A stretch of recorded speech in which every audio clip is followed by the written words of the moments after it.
Hi everyone. We're gonna start straight away by showing a short clip.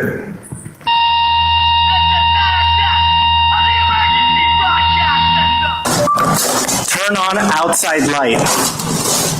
Affirmative, turning on outside light. What is the status of garage side door? Garage side door is currently locked.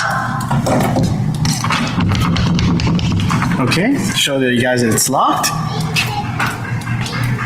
Unlock garage side door. Affirmative, unlocking garage side door.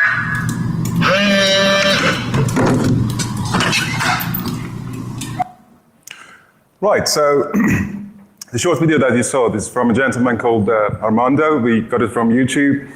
As you can guess, it's not us. The accent is quite obvious. That's his home automation system, and that's going to be the title of our talk. We're going to start talking about the home automation, slightly background, what it is in general, then move on to Z-Wave protocol in particular, which was the main topic of our research as well. We would then look at security implementation in Z-Wave protocol, and finally we would move on to how such a system can be subjected to attacks. So for those ones of you who were around yesterday, there was a talk and they mentioned how you can break in through a window. We're going to do it slightly differently. We're going to walk in through the front door like a boss. So, home automation. Just to get some sort of feedback, could you please raise your hand up if you use a home automation system? Okay, quite a few people there. And how many of you have a Z-Wave home automated system? Very nice. And so out of those ones, how many use security devices, alarms, door locks? Very good. Okay, let's see how you feel by the end of this talk. So, home automation. I wouldn't talk too much about this because I'm pretty sure that most of us are aware. So we have a central control sitting at the heart of the system. And around that we have various devices from lighting control, sensors, temperature control, entry, security, etc. And this kind of system brings in a lot of advantages. One of the biggest advantages, at least for me, is that. So I'm a couch potato. I'm sure I'm not the only one here. So I would like to sit on my couch, control everything by remote control, and enjoy it. So convenience is probably on top of the list of the advantages of an automated home. We have other things as well, like energy management, remote monitoring control, accessibility, and of course security. So all of these advantages have made smart homes very interesting for a consumer. And as a result of those, companies have been investing a lot of money, improving the technologies, introducing various protocols, etc. So just to show you some figures, the system shipments was about 1.5 million smart home systems shipped back in 2012. That's expected to rise to more than 8 million by 2017. In terms of market size, back in 2011, there was $3.4 billion, and this is only the US market. So $3.4 billion in the US, and that's going to rise to more than 5.5 billion by 2016. So it's a huge market. Again in the US, and just in 2013, it is expected that 5 million Z-Wave devices will be shipped by the end of the year. So these are just setting up a background of how important this is and how big the market is, and therefore the need for security assessment of these products. So we're going to take a quick look at how does it work and how a system is put together and how different devices interact within a Z-Wave or generally within a smart home. I'm going to hand over to Berang to talk to us. Thank you. Okay, so we will look into the main components of a home automation system. First of all, we have the communication protocols. Most of the today's home automation systems are based on the wireless communication. Among them, the Z-Wave and Zigbee protocols are the dominant ones.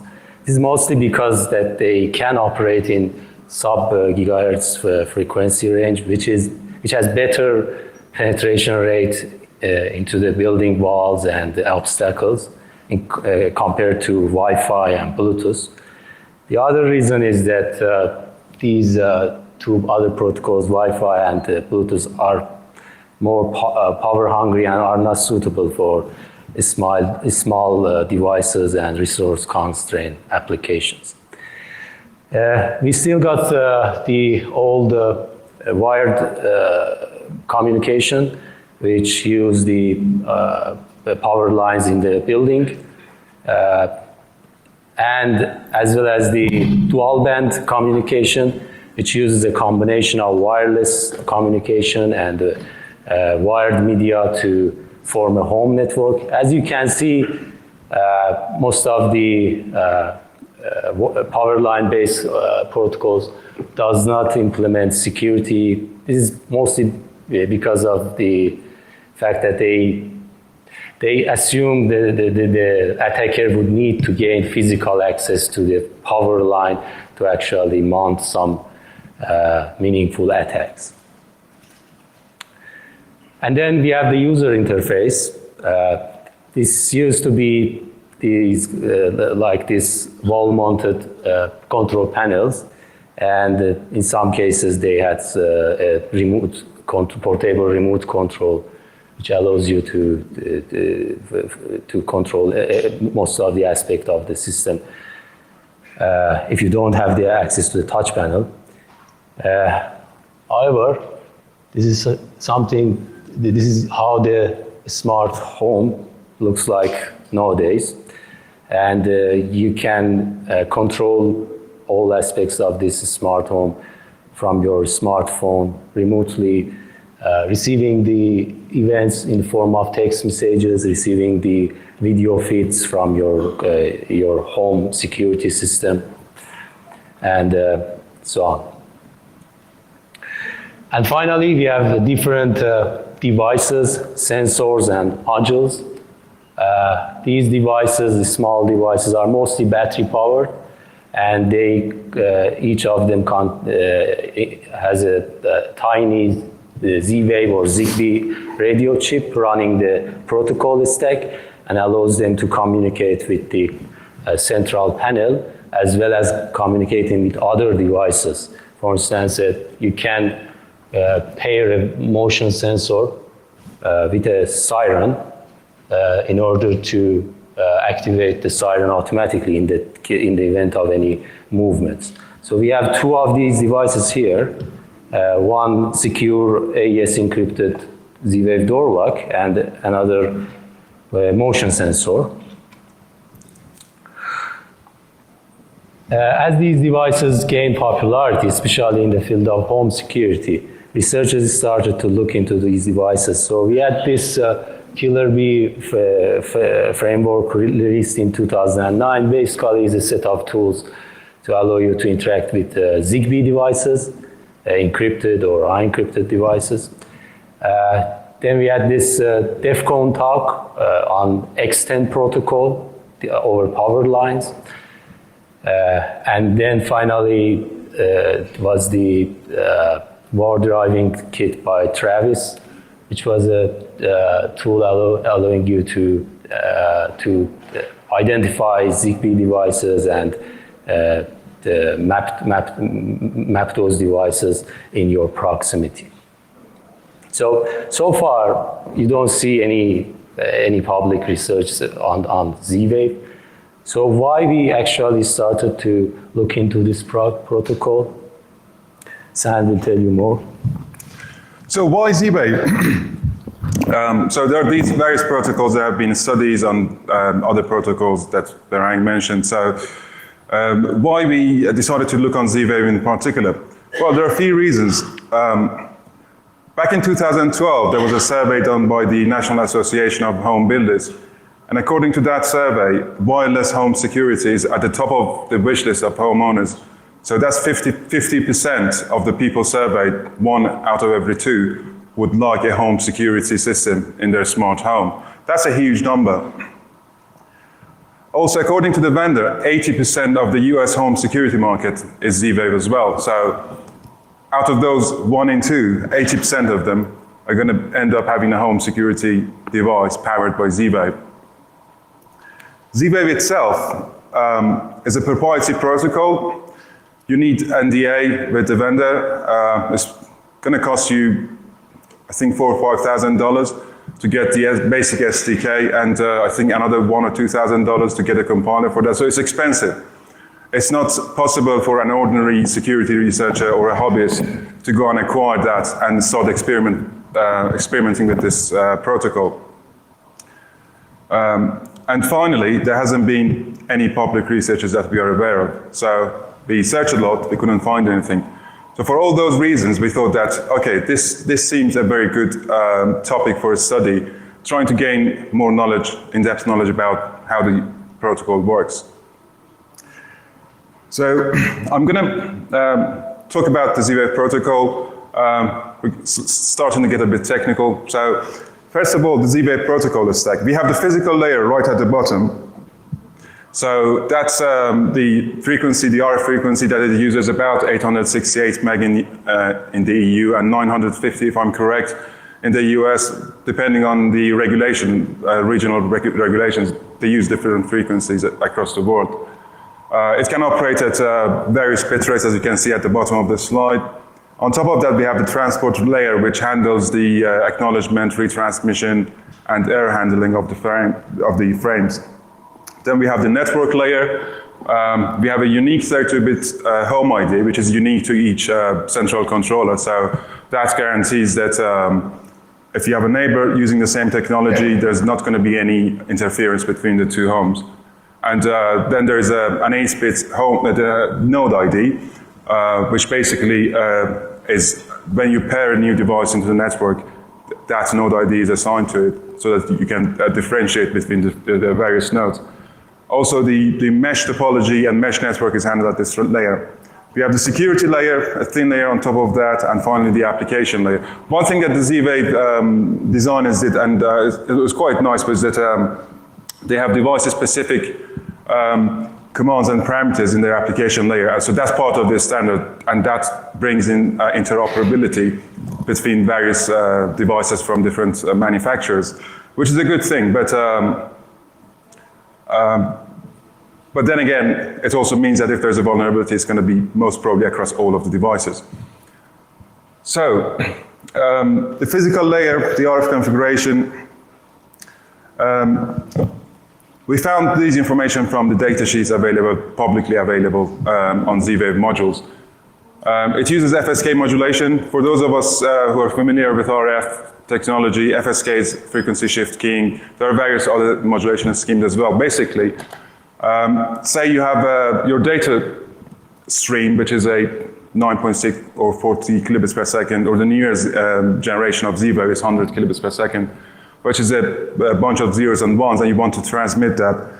You can't send that directly over the RF, so it needs something called the carrier wave, which is the 868 megahertz in the EU. So you have that carrier wave, and you have to somehow marry these two signals to be able to transmit it over the RF. So that's where the modulation comes in. So in FSK modulation, you transmit at a higher frequency whenever there is a 1, and at a lower frequency whenever there's a 0.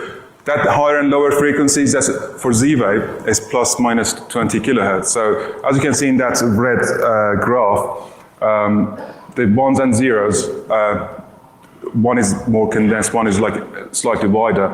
And if you were to actually see the RF signal going around the house, that's what it will look like, the red graph at the bottom.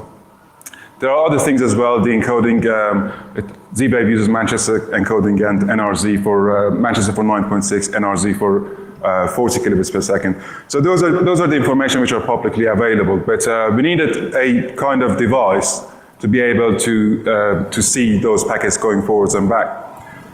So we had a look around and we found this little cute board, which is powered by a Texas Instruments chip, a Chipcon CC1110. This chip itself is very configurable. It can support various configuration, and it works in sub-gigahertz, excuse me, sub-gigahertz RF frequencies. It supports the Z-Wave configurations that we saw on the previous slide, and it can communicate with the laptop or PC using serial communication, which makes it nice and easy to develop a tool for. Best of all, it comes with a free tool from Texas Instruments called the Smart RF Studio, which is a very powerful tool, and it was very helpful in the initial stages of this research.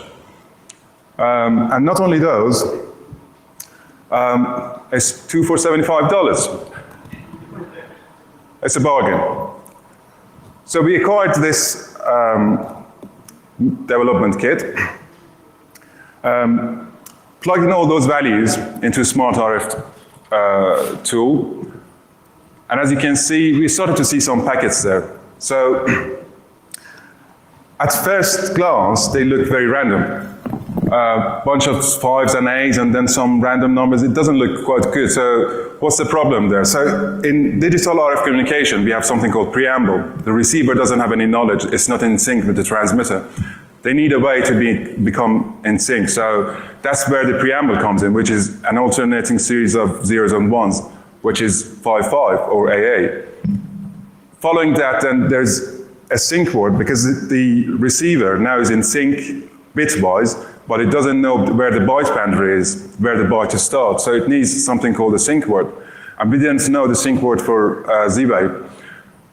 So what we did, right at the end of those series of zeros and ones, at the end of the 5s or A's, we got a bunch of bytes, started shifting them to the left and right, plugging them back into the Smart RF tool, and trying to see if we can get something meaningful.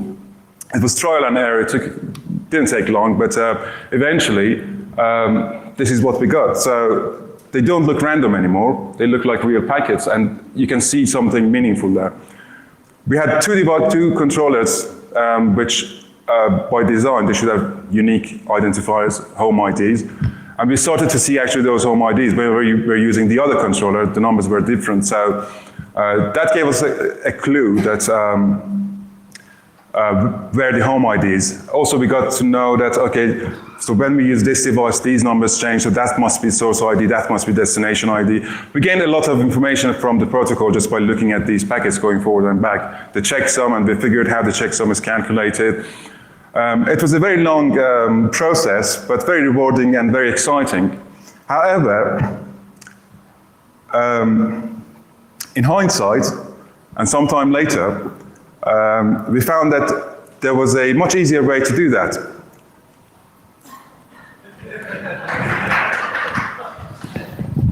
So early in 2012, the Z-Wave designers put forward a proposal to ITU, International Telecommunication Union, to standardize the MAC layer and the PHY layer, physical layer of the protocol. This was approved and published at the end of 2012. It's ITU-T recommendation G9959, and it pretty much describes all of what we did. That was very disappointing. However, not all was lost. I mean, it wasn't a complete waste of time, because we managed to find some inconsistencies between the specification and our findings. And when we got in touch with the vendor, they actually confirmed that what we saw was correct and the spec actually was wrong, and there's going to be an updated release. So that made us feel a bit happier. So in the end, this is how a Z-Wave frame looks like. Not all of this information was from us, but we used part of the specification, our findings, and also the Open Z-Wave project to put together this frame format. So we have the physical layer, MAC frame, and the application frame right at the bottom. The application frame has a command class, so it's just the way that Z-Wave works because of the interoperability. the commands for each device is known. So if you have a motion sensor like what we have there, it ought to support a series of command classes and commands. So we have all of these information now, and we have our modem. We can receive the stuff. So we thought, like, let's put all of these together and create a tool. And that's how Z-Force was born. Z-Force is a tool that we created. It consists of the GUI as well as the firmware for the chip-on devices. And these two together make Z-Force, and this is a screenshot of what Z-Force looks like. Basically, it can show you the timestamp of when the packet was seen or captured, home ID, source destination, and the raw packet. It can intercept at 9.6 or 40 kilobits per second. So you have this device near a smart home, which uses Z-Wave. You can see all the packets going forwards and back. And interestingly, one packet is all what an attacker would need. Using that single packet, you would know the home ID, and you as in a potential attacker, of course, I'm not implying that you would do that, but so you have that single packet, you find the home ID, and then you can probe the network, the home network, to find out all other devices and their capabilities. The source and destinations and things like that, they aren't encrypted, they aren't part of the security, so you can send raw status check to packets to all of the frames, all of the devices, and start to build a network map of what there is in that system. Once you know all the nodes in the system, then Z-Force enables you to send or inject raw packets within the network. So you have complete control, and you can actually interact with the devices across the home network. So here, we're going to show you a little demo of how we use that to disable a motion sensor, which could have been used in a typical smart home. خیلی نویز داره. Right. اینجا رو نشون بدی.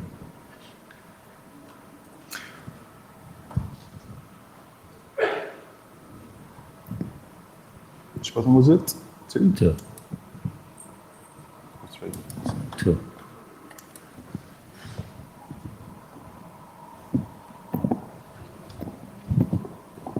Right. So Behring just tells me that there's a lot of noise here. Our tools are designed to work in our lab, and I'm not quite sure. It might be because of the various equipment that are here. It seems that we're seeing quite a lot of noise. Speakers. Yeah, we use RF mics and various other things, so that's something that could have happened.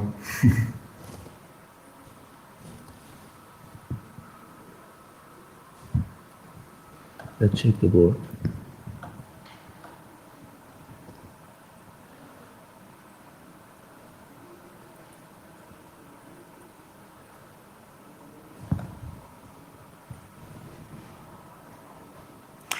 Right, I think we probably have to skip over this one. It's a bit disappointing, but yeah, we seem to have some noise problem. So basically, I just took it through. So the motion sensor that we have here, it's actually marketed as a secure device. But what we found is that it's not actually secure. It doesn't implement any security encryption. We're not sure whether that's across the range or it's just this single one that we acquired. But what happens is that when there's a movement, this motion sensor sees the movement, sends a packet, and if things went right, we could have seen it on Z-Force page. Using that, we would know the node ID of the motion sensor. And also we know there's a specific packet that is needed to actually disable or enable this motion sensor. So say, for example, you have, say you have at your home at night, you sleep upstairs and you disable the motion sensor upstairs. So there is, by design, there's the possibility to actually disable these motion sensors. And we know that packet, what that packet is, and Z-Force can actually inject that packet. So what we're going to show you today at this demo was basically seeing some movements. The device captures the Z-Force captures those. And then we use Z-Force to send the device a packet to actually disable the motion detection. And then you can move in front of the motion sensor and nothing would happen. So that's basically your motion sensors out of the window. So we're going to move over to Z-Wave security. Some other devices, not all of them do not apply security. So some of them do, like the door lock that we can see there. So we're going to move over to Z-Wave security, and Berhang is going to talk us through. Thank you.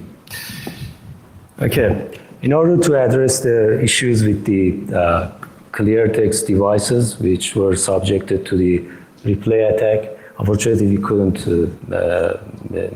demo the motion sensor, but the problem is that as these devices just transmit over the clear text, you can just capture and replay the packets to enable or disable any functionality on them.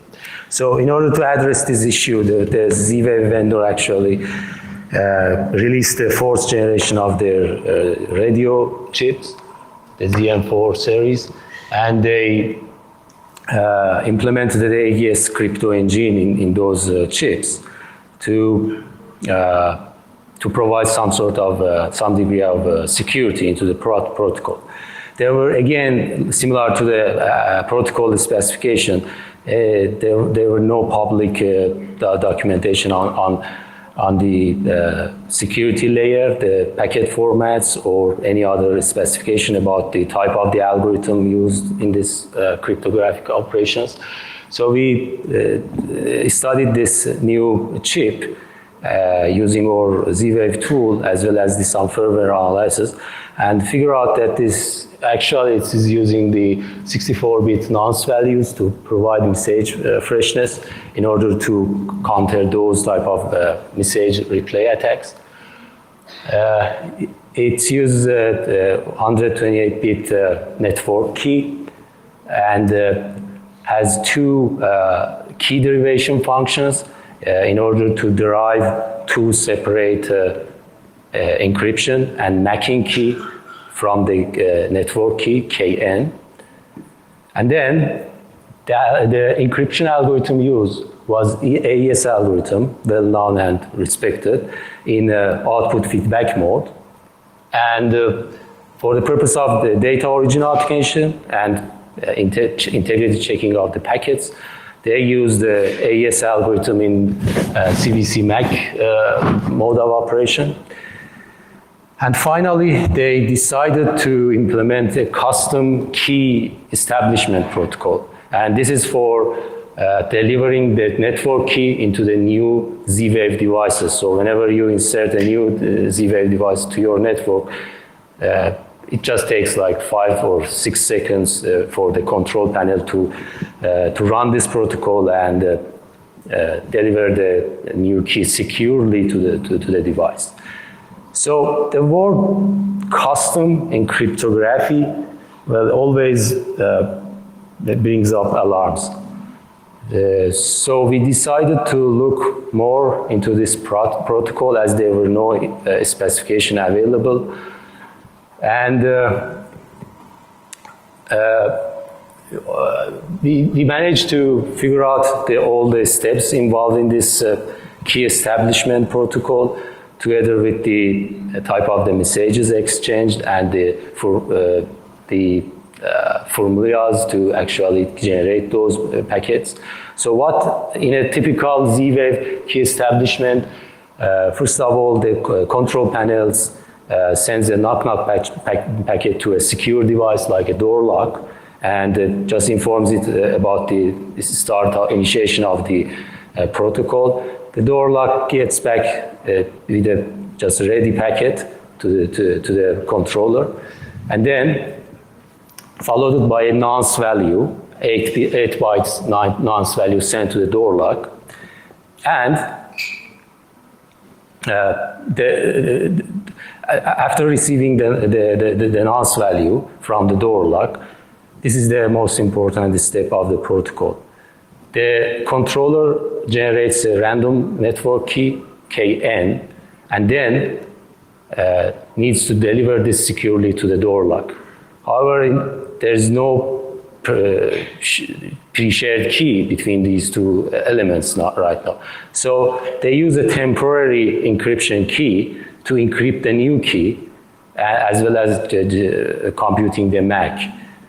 After doing this, building this secure packet, the packet is sent to the door lock verifies the received packet's integrity, decrypts it, gets the new key, which is the KN encrypted under K0. Then, if all was successful, it attempts to reply back to the control panel and tell it that it has a new key. So again, it requests a nonce value from the control panel, use that nonce value to build a secure packet. And how this secure packet is built, this time the secure packet actually is built by the KN, the new key received from the control panel. So by doing that, door lock actually proves to the control panel that it knows the key and has the key value. At the end of these protocol run, they both share the key end and can use that key to do any future secure communication, like sending back the status of door lock or getting an unlock message from the control panel. So I'm sure that some of you might have spotted the vulnerability in that protocol. And the first one is that the protocol is not based on public key cryptography, and the two entities are actually using a pre-shared key, which was that temporary key. So an attacker with access to a Z-Wave interception tool would be able to actually intercept that set key command and derive the KN out of it. However, this only happens at the system installation time. When you bought a new door lock, it just takes 5 or 6 seconds to insert it to your network. And the other measure that the Z-Waves devices use against this attack is low power transmission. When they run this protocol, they operate in low power transmission, so an attacker needs to be very close to both devices to actually be able to mount this attack. So for us, this attack was not very interesting, and we decided to look more into the protocol to derive a more meaningful attack. The second question in this, not just in this key establishment protocol, but most of the key exchange protocols, is the entity authentication. And it's simply, right now, none of these entities, the door lock or the control panel, when running this protocol, they don't know who they are actually talking to. They have no assurance that, for instance, a door lock running this protocol with the control panel doesn't know if he's actually talking to a control panel or an attacker. So the assumption of this protocol was that, well, if someone wants to run this protocol, that person should know a couple of information. So he should first know the temporary key value, which was used to actually encrypt and send the new network key, and the key derivation functions, which was later used to derive 2 other keys from the new received key. Z-Wave designers assume that these kind of information is not easy to find without access to the internal documents and internal tools. However, we managed to find this information by analyzing the radio packets as well as the firmware. So we found out that that temporary key actually is a byte array of zeros. And the key derivation functions, the two key derivation functions, one for KC for encryption key is just AES encryption in ECB mode with a password embedded into the firmware. And the key M, which is the matching key, is again the same ECB mode operation with a different password embedded into the firmware. Okay, these are the two pieces of information required to actually build that first packet. Later, we also need to know how to build encrypted packets and how to calculate the MAC value. So we figured out again that these were not available in any kind of documentation. So we did a little bit research on both the packet, radio packets and the firmware. And these are the formulas to first one to perform the encryption. So the cipher is computed over the initialization vector and the plain text. And the MAC value actually is computed this way with some parameters that you can find more details on the white paper.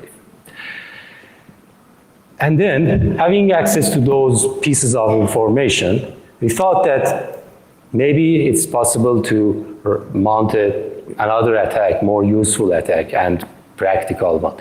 So we called it key reset attack.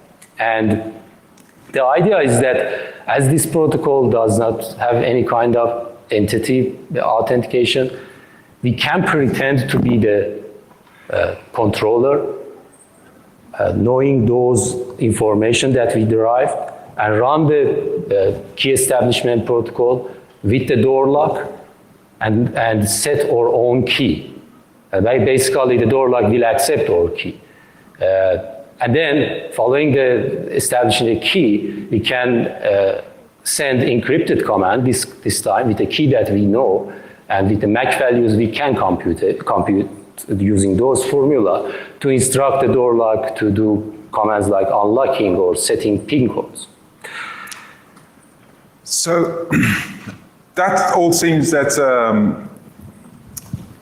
it should work, but then the question is, would it work? Because you would expect that when a secure device like the door lock has established key previously with the controller, it shouldn't accept any new keys unless we're using the same encryption key which was previously established with the controller. But that's what we found that is not the case on the product that we evaluated. So at this point, we're going to show you a live demo of how we actually attack a typical door lock which uses Z-Wave using our unauthorized reset key attack, which Berang described. But I had to look again, and there seems to be some problems. Bear in mind that the tool that we created was more for research, so it's not robust enough to work in a high noise area like what we have in here. We have the mic, etc., and the frequency that Z-Wave uses, that's a free band, so you don't need to have to register with the authorities to use that band. It's called the ISM band. So there are many devices which operate within that band, and I'm guessing that probably our mice are using the same band or very close frequency, and that's why we're having problems. But that's not a big, it's a bit disappointing, but it's not a big problem, because just yesterday, actually, in the hotel room, just in case, we were quite sure that everything would work nicely, but we thought, let's make a short video, just in case things go wrong, and I'm really glad that we did that.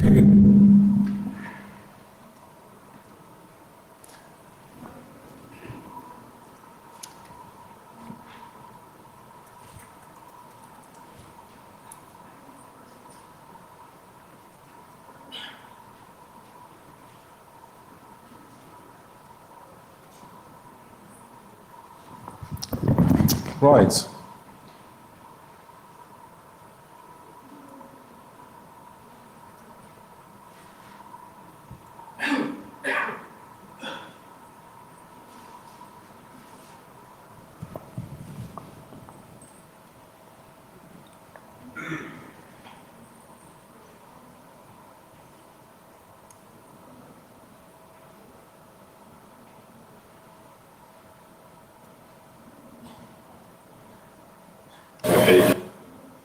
Sorry, that's my voiceover. You don't want to hear that, I promise you.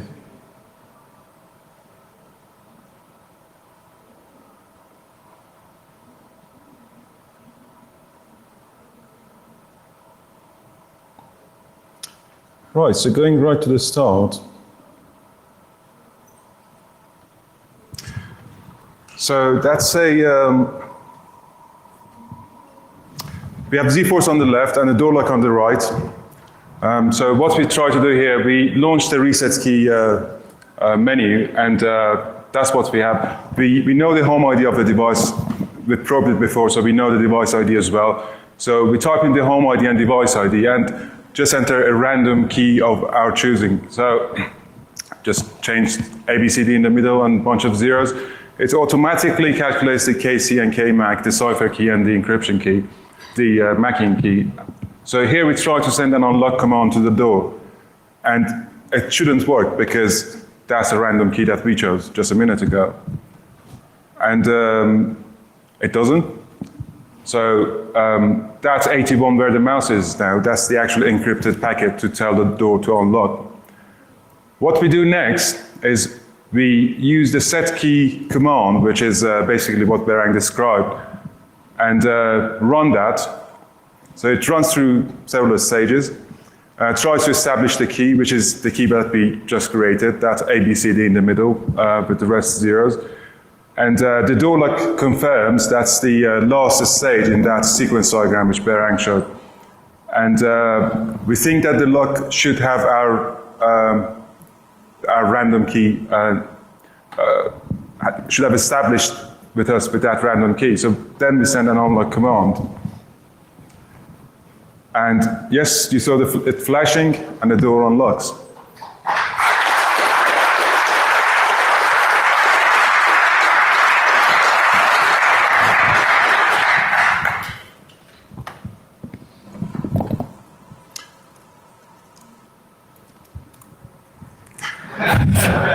It would have been nicer if it worked live, but there you go. So, now what? In our view, that's a critical vulnerability, and it needs an urgent fix. What we did here, using $75 worth of development kit and an application, it was possible to unlock that door. That could have been at my front door, at my house, or any of you guys who kept your hand up. Do you use this device, this door lock? No one's going to admit, are you? Right, so it's a critical vulnerability. That gives a potential attacker the opportunity to just walk in through the front door. They could have disabled the alarm like the demo, the first demo. So they could have disabled the alarm system, unlocked the door, walked in, and the rest I just leave it to your imagination. There can be a short-term fix, which is just to check the current key state. If the door lock would have checked that it has previously established a key with the controller, it could have stopped us to do this attack. However, there's a problem there. These are embedded devices. They are resource constrained. They aren't like a PC or a Linux box that you just patch over the air and just download the patch. It's so difficult to patch these. They do support, Z-Wave protocol does support firmware upgrade in the field. However, this lock in particular, we know that it doesn't. So if you're using that lock, there's no way for you to update it. You either have to send it back to the manufacturer, get a new one, or just accept the risk that someone might come into your house.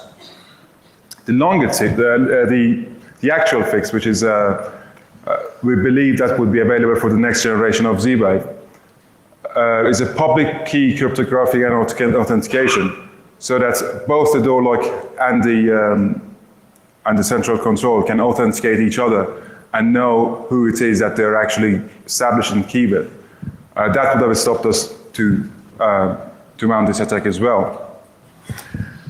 And just a few final words.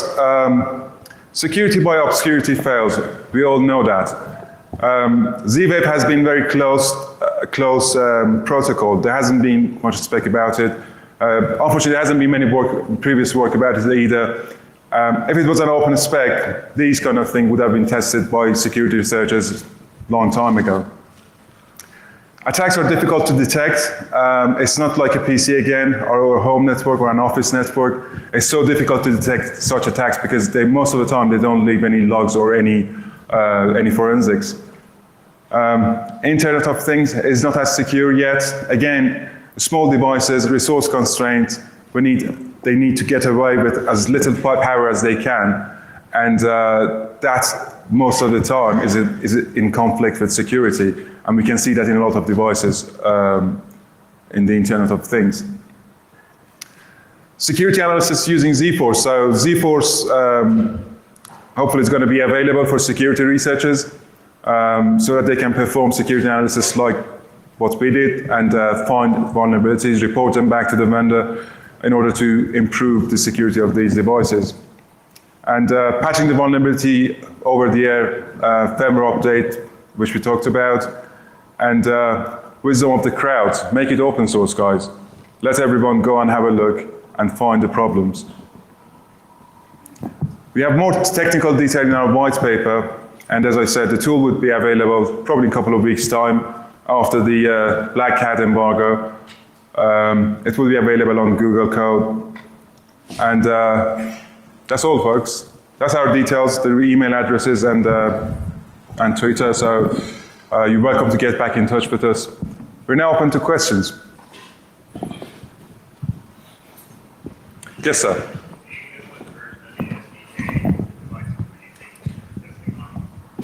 I don't know because we didn't have access to the SDK. We do query, but we didn't spend too much time on what exactly that does, the various version numbers and things like that. We are more focused on the actual attacks themselves.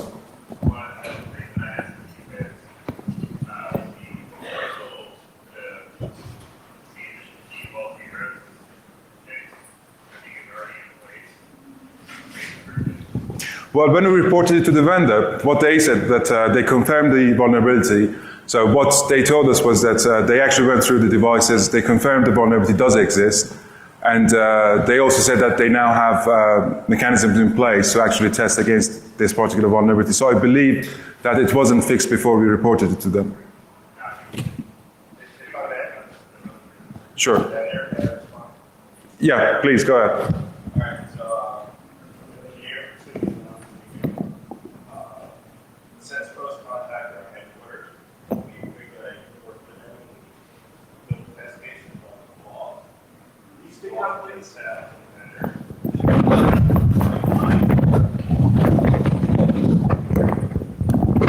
Okay, real quick introduction. My name is John Adams. I work with the Z-Wave group, have been involved for several years.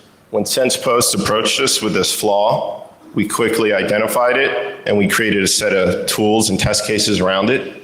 To this date, the only identified product with this flaw is that door lock that was sold in Europe in a limited quantity, and no consumers have been affected by this flaw to date. So I just want to put this in context, that the actual flaw in the product was the application not sticking to the security specification, and it actually allowed the key to be reset. That is not as part of the specification process. So, yeah. Thank you. Although as a consumer, because we actually bought this lock as well, so as a consumer, we were probably affected, but yes, sir. How do we know that other devices are they tested?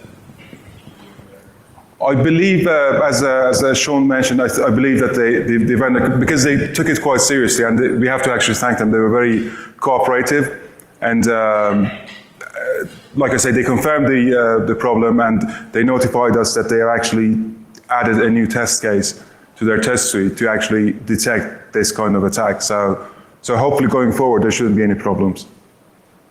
A follow-up then, so devices are certified by Z-Wave?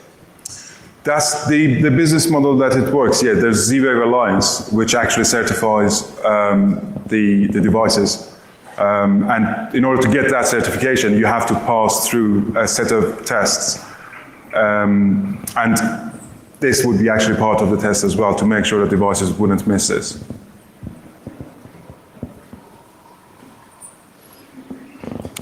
Any other questions? Yes. Yes, sir.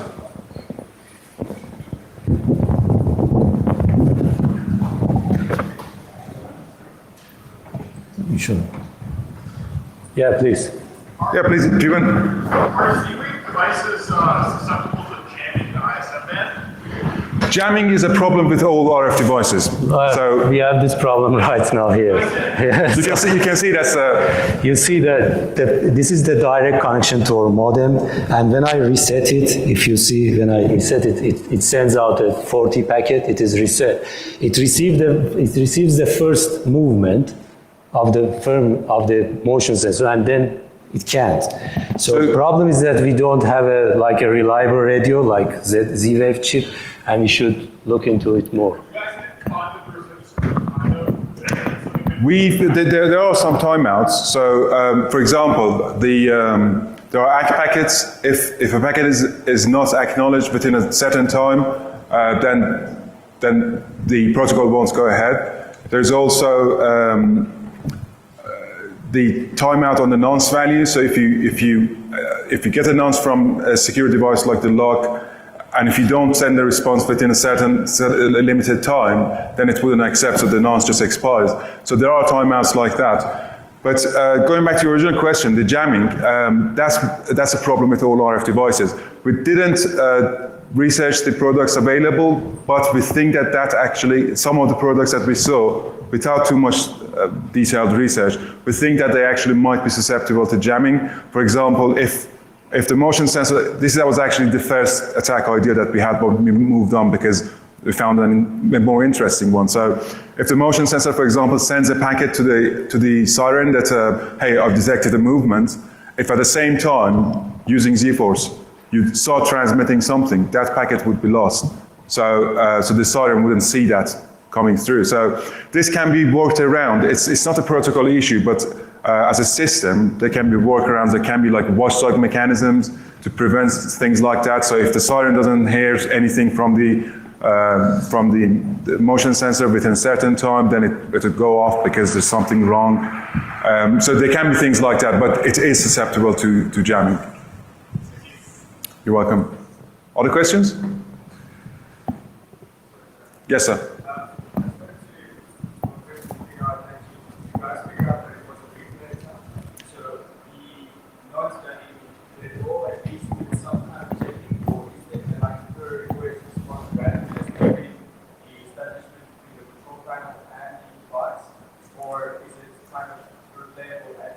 So for the replay attacks, for the things like the motion sensor which don't have the security, don't support the security class, replay attack is just like whatever you see, you replay it. There is no nonce, there is no encryption.